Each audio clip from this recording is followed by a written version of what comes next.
Okay, so a total lunar eclipse in the sign of Aquarius on July 27th, 2018 is going to be the most intense and drawn out eclipse of the entire century. And it makes perfect sense if you really think about it, because it's time for a kickoff. We're 18 years into the new century, and to be quite honest, I feel like we've been babied with the bringing forth of the new frequencies and the new way of doing things, the old system being torn apart crumb by crumb by crumb, and compared to what it could be, to what it easily could have been, we have been very babied and very privileged to it not have been too much of a shock. But now it's time for a kickoff. Okay, so let's take a look at what the moon actually does in regards to how it influences your energy. Essentially, simply enough, it is very responsible for your innermost emotional responses and kind of the way you operate on a subconscious level. So we all have this to a certain degree, but especially with the moon being in Aquarius on that day, this eclipse being in the sign of Aquarius, we all have that emotional comfort zone, so to speak. And Aquarian energy is very much about shaking up and disrupting comfort zones, because comfort zones can very, very easily turn into danger zones.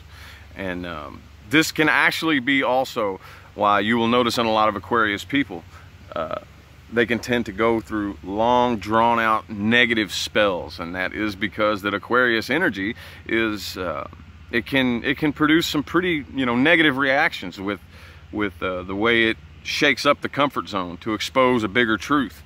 And in this upcoming eclipse, total eclipse, I think from start to finish, the entire process is going to be about 4 hours long, but the total eclipse part is going to be about 1 hour and 43 minutes long. And this is going to be a time for some light, some major light to be shed on you.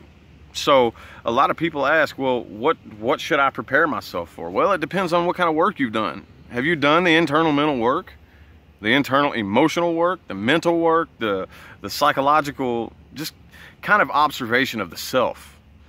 Some people have done that more than others. I hate to be the bearer of bad news, but those of you who have been kind of kicking it off to the side and not paying attention to it, you're in for a bit of a rude awakening. That's essentially, I feel that this celestial event is more for those people, actually.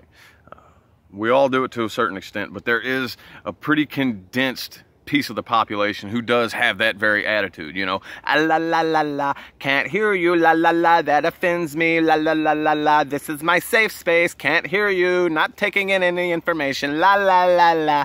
Those people are in for a very, very nasty awakening, because your inner most emotional responses that are very responsible for your emotional blanket, your little safe space that you go to when the world's too scary, or it's just too overwhelming, or you just can't deal with it. We all have that. We all have that little safe space where we go under that emotional blanket and just hide for a while.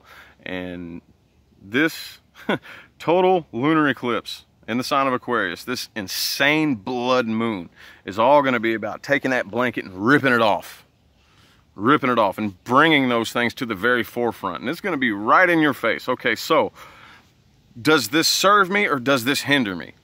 Does this that's really up to you.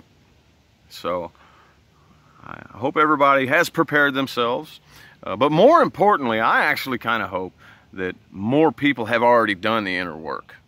So I'm not really 100% sure on a mass scale who is more prepared for an event like this, if it's more of the population or less. I would hope that the majority of the population is prepared and has done the inner work, the observation of the emotions, the observation of the thoughts, and has been studying the self to make adjustments where they're needed, because it's going to happen for you.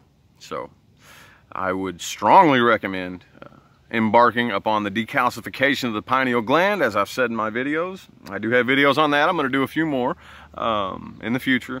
I do not mean this to sound cliche, okay? I hate cliches. Nobody hates cliches more than me, okay? But I do definitely recommend meditation. That's not just a catchy little thing to say. I really do recommend meditation, okay? It works wonders for many things, especially the observation of the self. That is the primary objective for, you know, the beginning stages of meditation, is the observation of the self. And yeah, so I just hope everybody handles it well. I have a feeling that most people will. At least those of you who are watching me. I think that you are at least within the process of doing the internal work, because people who haven't wouldn't even be watching me, wouldn't even be listening to me, because the message that I deliver is a little bit too uncomfortable for people who refuse to look inside. So those of you who are watching me, I think you're going to handle it just fine. But you know, either way, nobody is exempt from the effects of this lunar eclipse. It's going to affect us all in one way or the other. So let's ride it out and let's enjoy it. So I hope you guys have a good day. I'm going to go ahead and get out of here. Have a good one.